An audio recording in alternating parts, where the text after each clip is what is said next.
back at you with a hip injury or a back injury. And this comes back to interoception, what I was talking about. If you're walking down to the gym and you're thinking, I'm feeling a bit tired today, or I'm not 100%, had a cold last week and I'm just not feeling it today. Listen to that, yeah? Instead of going, do you know what, a good 45 minutes of high interval training is going to sort me out, and then you're kind of staggering on later with a sore hip or a bad back, and then you're in the physio office the next day trying to get yourself straightened out. It's listening to those things. It's saying to yourself, right, do I feel up for it today? Yes, no. Why not? Am I tired? Am I potentially going to give myself an injury? And so it doesn't take much. Sometimes if you go down to the gym and you're looking at the body pump class and thinking, do you know what, I'm just going to go over there, I'm just going to do a bit of stretching and I might do a couple of leg weights. Perfect. Happy days. That can often be better for you in the long run than going in and actually kind of killing yourself in class. So think about this as well. Or even 10 or 15 minutes on your mat in the front room, just watching a movie or something, or switch off the telly, or just get down on the ground, have a little bit of a stretch. All these things on a day-to-day basis will add up if you're doing them kind of regularly and doing them efficiently. So it doesn't take a huge amount, and the idea of kind of training until you're beaten or until you're absolutely knackered isn't a great way to be. And I have problems as well with people who are, I suppose, the endurance athletes in this world, people who run marathons and triathlons, and triathletes are a nightmare for. So this comes on to the question of health versus fitness. Now, these two words, it's a bugbear of mine. They get lumped in together, health and fitness. They're two very, very separate things. Okay, fitness. Okay, so you can run a marathon in 3 hours. That's being fit. Hats off. I'm not saying there's anything wrong with it. But being healthy is another thing. Being healthy is another. And we'll come on to it in a second. So with the fitness thing, if you're, and if there's any triathletes out there, please sit up and take notes. We'll come and talk to them because I'll give out to them. But if you're training for 2 years and you're running, there's two kind of elements with cardiovascular or cardiovascular fitness. You've got VO2 max and you've got your lactate threshold. And your VO2 max is your ability to process oxygen into your blood system over the course of the hours, okay? And your lactate threshold is your ability to clear the waste products out of your system as you train, okay? And these two will hit a limit. And if you're training for a marathon or training running for 2 years, and you're at a pretty good level and you can run it, a 6-minute kilometre or an 8-minute mile or something, your VO2 max and your lactate threshold, if you're a consistent runner, won't get a huge amount higher, okay? Unless you're starting down the realms of blood doping, and then you should probably move to bushes. But for the average guy out there running on the street, doing a triathlon, doing a marathon, once you get to that point where your VO2 max is good and your lactate threshold is good, it doesn't take a lot to maintain that, okay? And what they talk about after that is junk miles. It's the guys out there thinking, I've got to keep putting in the volumes, I've got to keep out there, I've got to keep putting in the miles, I've got to keep doing this and that. And you can, I'm talking about marathon, but you can extrapolate that to anything. You can extrapolate that to CrossFit, to weight training, to do lots of different things. And once you've hit a certain level or a certain level of performance, it doesn't take a lot to maintain. So therefore what you need is a diversity of movement. So does that make sense? Yeah. Yeah. Okay. This is good point I'm trying to make here. So, and movement is based on patterns, and your brain likes patterns and it likes different patterns. And what happens is if we train too much in the one pattern, you become too accustomed to that, and your nervous system becomes too accustomed to that, and then you start running down the ramps different. So, for example, triathletes, they cycle and they run, and it's all very linear. It's all very straight lines. Okay? And then suddenly you get a guy coming in, oh yeah, and I went out and had a game of football on Monday night for the first time in 6 months, and now I can't move my hip. Because their body is just so used, and this is a guy who potentially is running a 3-hour marathon, but yet when you put him into a football field or a rugby field and he's got to twist and turn and move and kick a ball, it's a whole different ballgame because his nervous system just hasn't a clue what's going on, and it starts to react.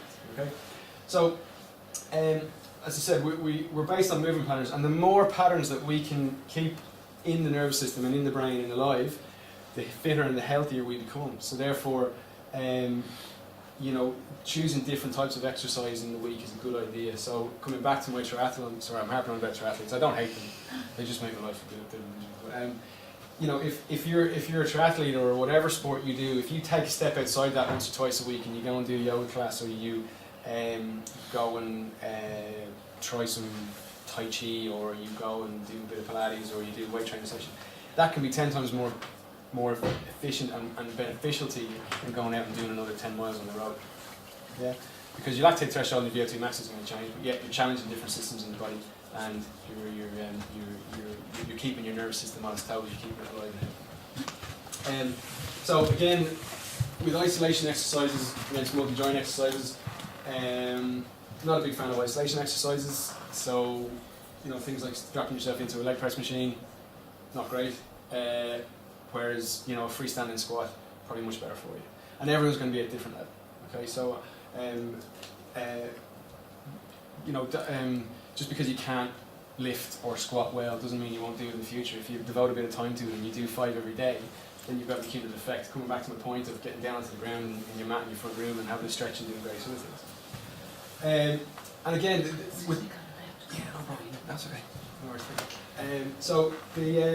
So coming back to the multi-joint exercises, will feed into this idea of reflexive stability, of the body being able to cope with something different, stepping out of its kind of norm, and then being able to kind of support and hold the body in certain positions. Coming back to the idea of a runner going and playing football, as soon as they step outside or have to twist or turn, their nervous system doesn't know what to do. So the reflexive stability is lost, and then they start injuring themselves. As kind of coming back to my point, this is lost in modern training, that was what I'm talking about. And then again, people who kind of come and work 10, 12 hour days, 5 days a week, sometimes that 3 hours in the gym, no, always that 3 hours in the gym just isn't enough. So it's tuning into what I can do day to day. Can I stand up and move more? Can I have a little stretch here? Do I stand enough? Can I walk more? Do I drink enough water? What do I do at lunchtime? Do I just grab a sandwich and sit down? Can I walk up to the seafront? Do I take the lift all the time? Can I take the stairs? These little things all make a difference. You know, it doesn't have to be down the gym, you know, three or 4 times a week, because not everyone likes it. And you know, I'm going to start with that, I'll tell you in a minute. But okay, it's 8 o'clock now. I've nearly finished. I've only got about another 5-10 minutes to go, so shouldn't be too much longer. So then we come into the idea of flexibility, and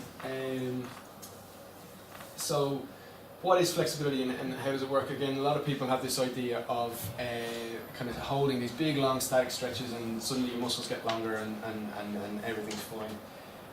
That's an element of stretching, but it's very short-lived, and it's not a great position to get into. Now, to be honest, with flexibility, with good flexibility, strength is probably the most important element of that. And it's strength at the extremes of movement. So it's strength when your muscles at its shortest period, and it's strength when your muscles at its longest period. Okay, and this is all coming back to what is the nervous system telling the brain when your muscles at its longest and its shortest point. And if the information coming back is good, then the brain's happy for that to move. If the information from that isn't familiar, I'm not saying bad, it's not familiar, then the brain sits up and it takes notice. Okay, so it's okay. Yeah. So using the words good and bad probably isn't a great way to go down, because again it comes back to my point of these big red kind of marks on the pictures when you're in pain. So when you look at kind of information coming from a tissue or a movement, it's familiar information or it's unfamiliar information. And with the unfamiliar information, the brain is more likely to say, no, don't like that. We're going to stop that. We're going to limit that. Yet people continue to train on top of that with a restricted system, and then that's when again you lead into things like pain and dysfunction and problems like that. So training your muscles all the way through range, all the way through the movement, doing multi-joint exercises, starting slow and working up. It's the 5 squats a day. It's the taking the stairs. It's having a stretch with the hip. It's you know, doing 4 lunges every time you go to the bathroom. Something like that will help the nervous system just become more accustomed to it. And there's been a big kind of switch of ideas in the yoga community recently. And I remember very clearly about 6 or 7 years ago, I was kind of a little bit less experienced in this game, should we say, and I had a yoga teacher come to me with back pain, and you're sitting there going, okay, you guys are supposed to be super flexible and really strong, and why have you got back pain? And you start to think, well, this girl can move really, really well. Why are you in pain? And basically, with yoga, people tend to try and push themselves too far, too soon, and overextend, overexert on the stretches and the movements, and their system just isn't ready for it. Or if they do it that consistently and they do that over a period of time. We all have kind of limits to range. We all have where we won't move any further, and that's kind of anatomically set. And it's the people who are trying to push that past that or push into that start to run into problems. Now, this is just an example. I'm not dissing yoga whatsoever. I'm a big fan of it, in fact, and I've done it myself in the past, and I really like it as long as it's done well and you do it kind of progressively and don't try and overstretch yourself. So and again, I'm not dissing CrossFit, really like it. Not dissing triathlons or marathon runners, really like it. I'm just using this as examples. But you can extrapolate this out to any sport, any walk of life, and to any kind of condition of person. So from the person who's less sedentary to the really kind of high class amateur professional athlete, all this is the same. And this comes back to my point that human physiology doesn't change. It's just in different conditions. Okay, so it kind of just to re-emphasize my point on movement. I think, yeah, we're nearly there. So executive decisions. These are decisions that have to be made on the spot with a little bit of information, and you make the best decision that you make because you think that's the best thing to do at the time, and very often you don't have time to do it. So, reduced movement, compression tissues, lack of sliding surfaces, inflammation will feed into all of these things. So, compression of tissues and lack of sliding surfaces, inflammation has a big kind of contribution into that. And we know that inflammation can come from a lot of different sources. Physical stress, emotional stress, diet, too much exercise, too little exercise.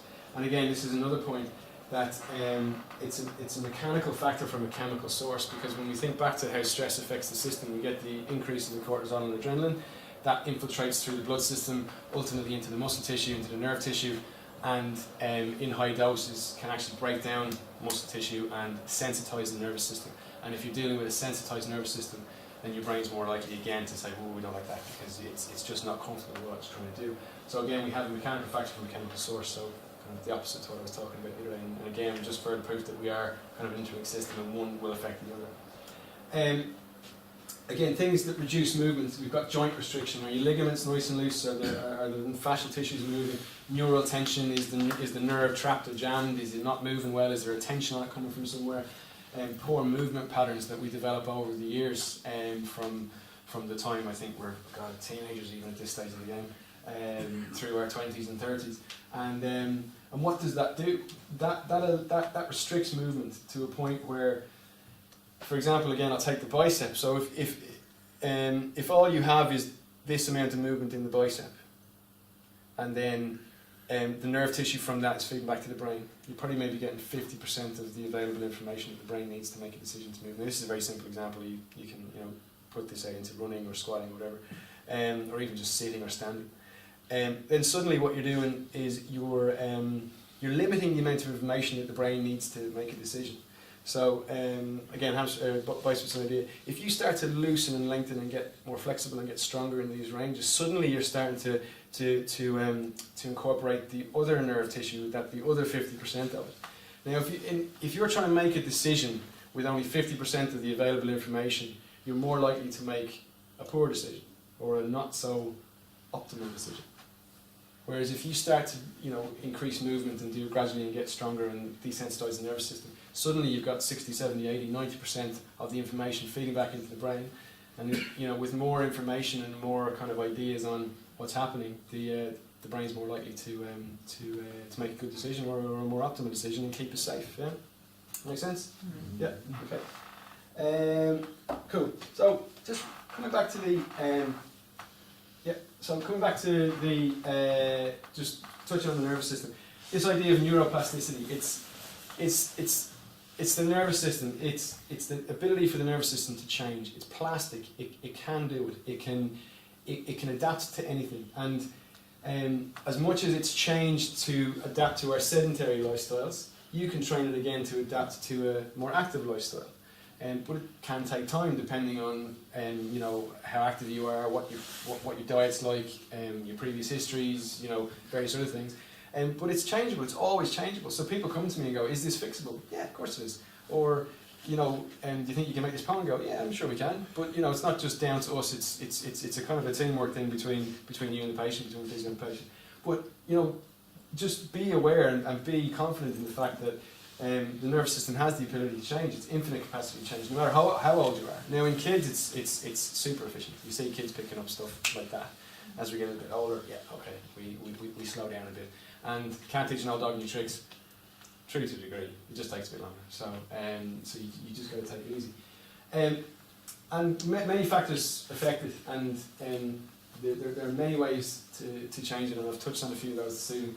And the interesting thing, I was listening to a podcast from a doctor in the US the other day, and basically the first system, the first point of your brain to activate and engage when you want to move is your limbic system. Now the limbic system is involved in emotion and desire. Okay, so and what they're kind of pointing out towards movement now is that it has to be involved with a want, a desire to do something. So for example, I'm thirsty, I need to go into the kitchen and pour myself a glass of water. That involves me walking, picking a glass out of the shelf, bang. So it's all these movement patterns going on, okay? So, and I had a chap in the other day, and he was saying, I go to the gym 3 times a week, but he went, I go to the gym 3 times a week. And you're just like, right, okay, but you obviously enjoy that. And nope, hate it, absolutely hate it. Why do you do it? Because I suppose I have to get fit. And okay, so if you start from that point of dreading going to the gym, it's not going to be a nice experience. You're not going to move well. You're not going to give it 100%. And there's more than one way to get active and fit. You don't have to go to the gym. So I thought that was just a nice little kind of way to kind of finish up the evening, just to think that, you know, like if you want to get active or you want to enjoy what you're doing, well, you've got to enjoy it first of all. But like, don't be afraid to look at other aspects. Don't be afraid to kind of bring in other elements to your training. Do not ignore the day-to-day things that affect their system. And when you consider an awful lot of aspects, things like pain and stress and sleep and diet, in the whole kind of shooting match, and it all has an effect ultimately on the nervous system, and then ultimately how we move. And if you're trying something, if it was just a simple case of foam rolling and stretching, you know, I'd be out of a job. But it's not. It's there's so many other factors into it. And we're not smarter than evolution. Right? This is, the human body is millions and millions of evolution, and these concepts are basic and have existed since we began, basically. So you can't outsmart them, you can't outrun them. They're in everybody to different degrees, but it's just a question of you sitting back and thinking, okay, what applies to me? What do I need to change, or what do I need to take into consideration if you run into problems with pain or injury? And again, just with kind of today's society and the modern busy world we live in, all these things are really affected, and it kind of just kind of ties into one. And to get over this, or to get moving better, to increase performance, to get over pain, to kind of deal with an injury, and it's not just a simple case of coming in, having a rope, doing some foam rolling and stretching. There are other ways there are other things that you need to consider, and sometimes that requires you to change and kind of think about things a little bit different. So just kind of take that message away and see what you think. Okay? Thank you.